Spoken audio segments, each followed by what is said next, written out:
शिकारपुर में Pakistan paramedical staff तरफा मुतालबन की मञता लाइ एहतिजाजी मुज़ाहिरो कयो वियो। उन हवाले से वीडियो लिंक ते मौजूद है अतीक धोकड़। जी अतीक।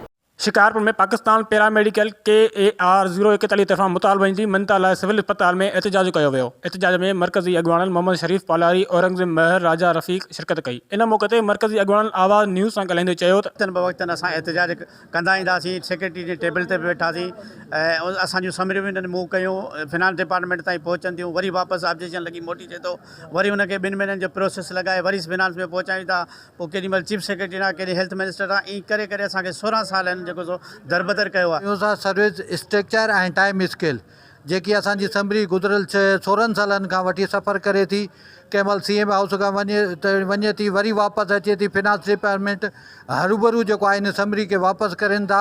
इहे पंहिंजा हक़ असांखे नथा ॾियनि, इन जे करे मजबूर थी असां जेको आहे 10 तारीख़ तोणी गवर्नमेंट ऑफ सिंध खे अल्टीमेटम ॾिनो आहे। असांजो लाइअमल आइंदा जो इहो आहे त असां सर्विस स्ट्रक्चर ऐं टाइम स्केल वन एजेंटा ते माना कंपेयर कयूं। असांजो जेको सालनि खां वठी रोलर जो शिकार आहे उहो हिन वक़्तु तव्हां ॾिसंदो सभिनी डिपार्टमेंट में सभिनी माण्हुनि खे सर्विस स्ट्रक्चर टाइम स्केल वग़ैरह मिली चुको आहे। जेको बुनियादी मसइलो आहे असांजो सर्विस स्ट्रक्चर काफ़ी सालनि खां असांखे गवर्नमेंट नटियो थी वञे, पोइ ते धिको थी ॾिनी वञे। हर दफ़े असीं प्रेस क्लब कराची ते मुख़्तलिफ़ पूरी सिंध बंदि कई आहे, पर हर दफ़े गवर्नमेंट असांखे दिलासा ॾींदे करे पोइ ते इंशाअल्लाह ताला हिन दफ़े असीं पूरी सिंध जूं तंज़ीमूं कठियूं आहियूं।